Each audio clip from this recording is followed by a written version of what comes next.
maybe a 10, 9, 8 to 10, 9. I thrive doing what I do, although I also don't always thrive. Shanice Parker is a dual premiership winner and player of the year.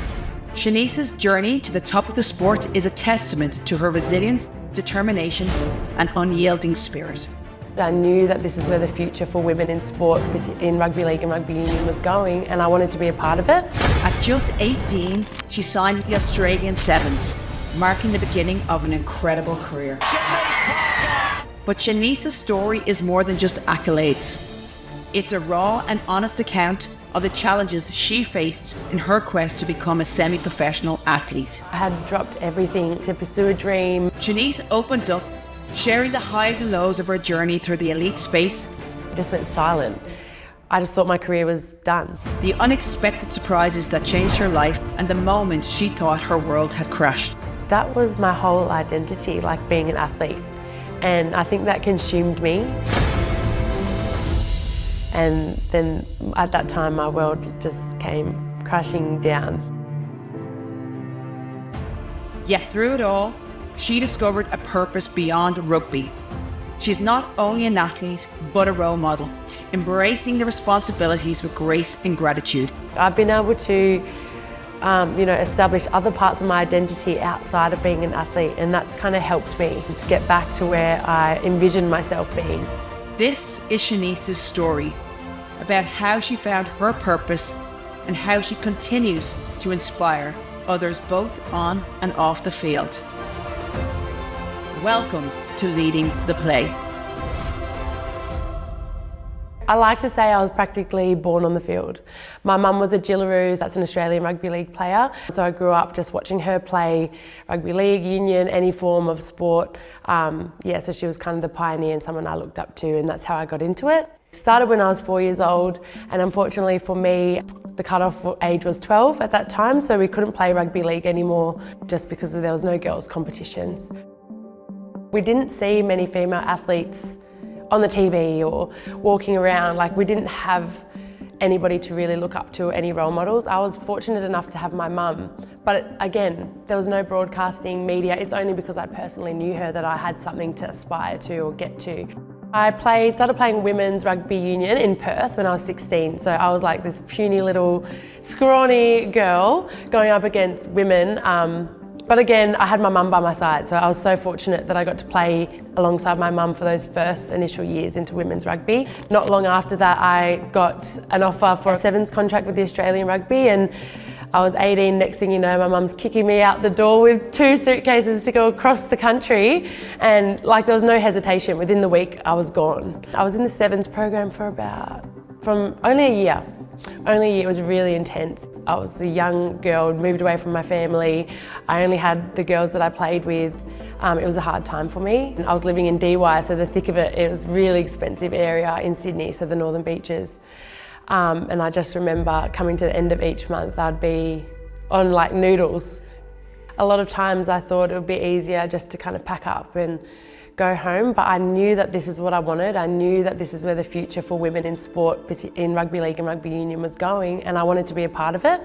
So I had kind of people that I'd reach out to, and I made connections over here. Like, I made a good support network and lots of friends that kind of helped me get through it as well, the tough times, because it was my first time being exposed into an elite space, and that's a full-time role. So it was a big jump from just doing casual park footy as a 17-year-old, like training once or twice a week, to a 5 or 6 day schedule. And we're in from usually 8 till 4 p.m. most days. So yeah, that was a bit of a hard transition for me.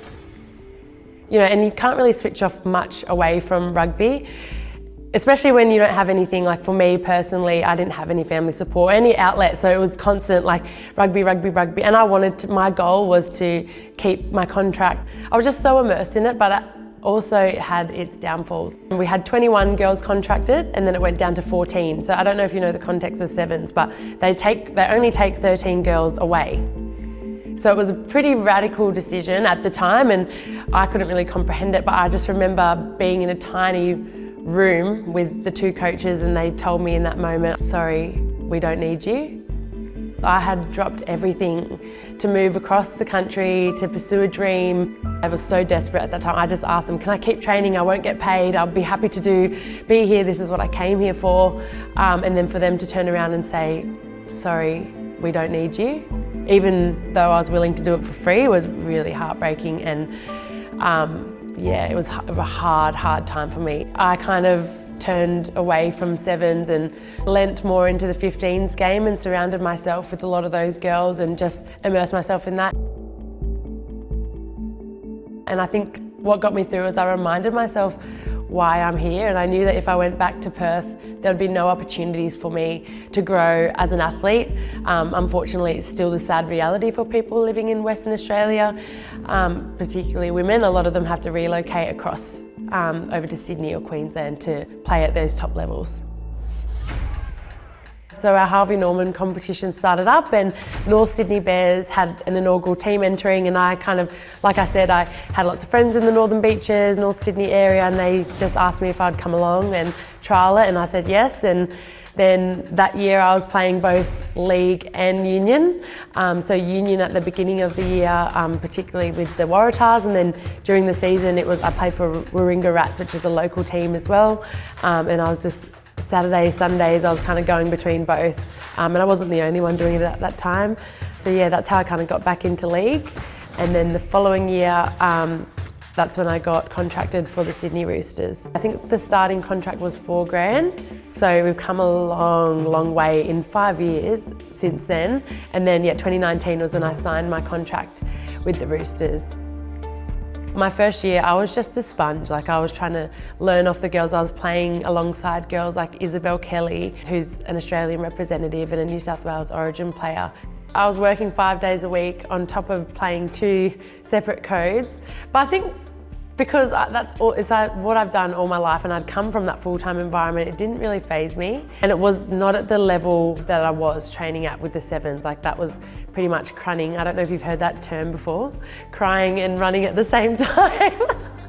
Every day, like, we just joke around and say, like, we're gonna crun today, like, and it literally, I actually crunned, I'm not even joking.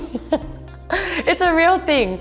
Anyway, so I think transitioning from being that full-time athlete just to the casual stuff, it wasn't too hard for me, and it's what I've done all my life.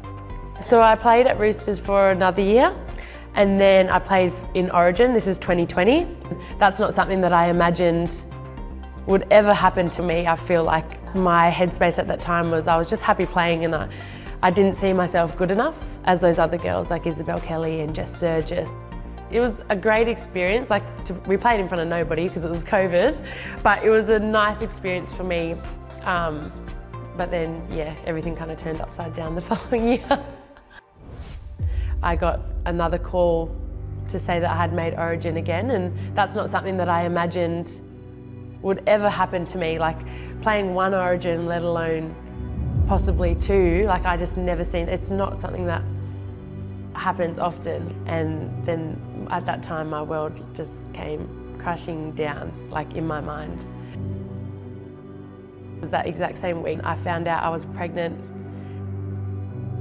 I remember I was just like counting, okay, 7, 8, 9, 10, 11 weeks. I'll be 11 weeks when they play, surely I can make it.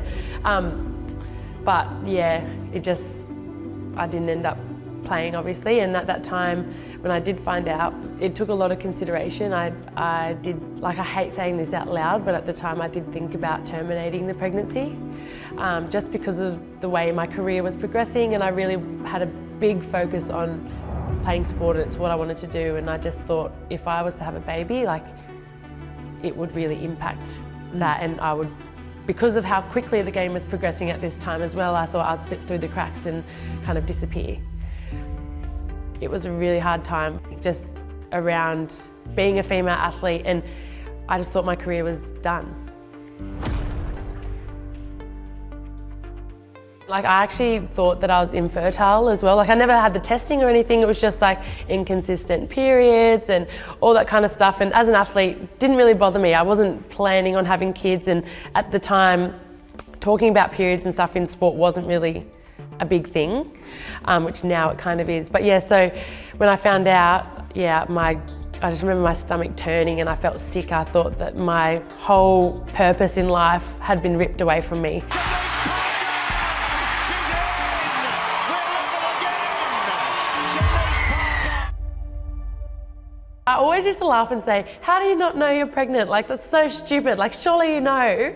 But then I was one of those people. I looked at this pregnancy stick and I was like, oh man, like, surely not. I remember I was just sitting on the toilet and I was like, no, like, no. And he was like, yes, because at the time he was at West Tigers.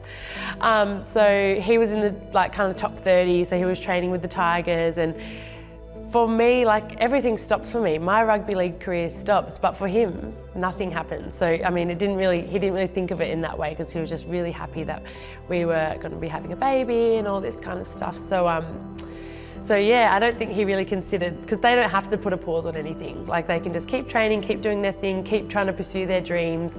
But then, yeah, it kind of took him maybe a day or two to realise that actually this is what Shanice wants to pursue, and this could be a massive shift. I couldn't really see or connect with any players in my position, because it wasn't normalised then, being a pregnant athlete. Once I told people I was pregnant, I kind of went off the radar. Nobody contacted me at all. Yeah, so it kind of felt like I had been left to my own devices. Unfortunately for me as well, because I was kind of a fringe player in NRLW in particular, I didn't necessarily get the support like some of the other top players had got. But it's because nothing was in writing. There was no CBA at that point. I kind of had to dig my way out of the sand to get to where I am today. I continued training. I kept my mind towards getting back wherever it was. And I was really fortunate enough at the time. I had a S&C, so a strength and conditioning coach that I've been working with, and she was awesome. And she worked with me throughout my whole pregnancy to kind of maintain the strength and fitness and work towards coming back to the top level. I did accept the reality that maybe I wouldn't get back to this level. But I knew that if I didn't put in the work, I didn't want to create any excuses for myself. So I wanted to make sure that when I was going through that 9 months of pregnancy, I was doing everything that I can to get back to the top level. And even if I didn't, I knew that I had done everything that I could do in that time. And then I wouldn't feel as bad if I didn't come back to the elite space. So that was kind of my mindset through that time.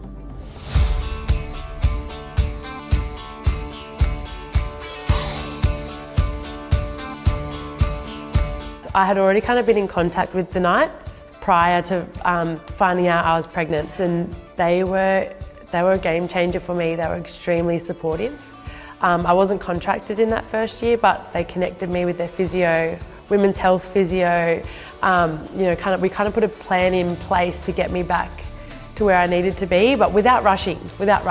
So what that year looked like for me is just transitioning back in. So I just played local league to see where my body was at. I think I played my first game back at 6 months postpartum.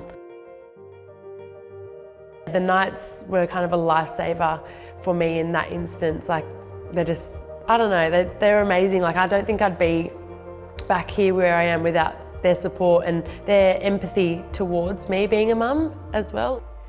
It's really cool to see the growth, particularly in the wellbeing space, and you can see like the performance benefits we have from it, especially as female athletes. Like, we've got a lot of aspects going on in our lives that men don't really have to consider. To be honest, before I fell pregnant is when I think I fell a bit stagnant, because that was my whole identity, like being an athlete, and I think that consumed me, and that's why I think it rocked my world a little bit when I fell pregnant, because I was like, I'm an athlete, like I can't, this is who I am, I'm just an athlete. But having my son gave me a bit more perspective into my identity, and he's given me a sense of purpose and confidence that I never had before. It's taken me a long time to kind of think about this, but my son will look up to me and think, man, how cool is my mum? You know, she's playing for the Knights and she's doing what she wants to do, and although there comes challenges with it, she's so resilient, and that's what kind of gets me through now, is that I know that I've got my son looking up to me, and hopefully when he's older he'll be able to understand and put that into his own life.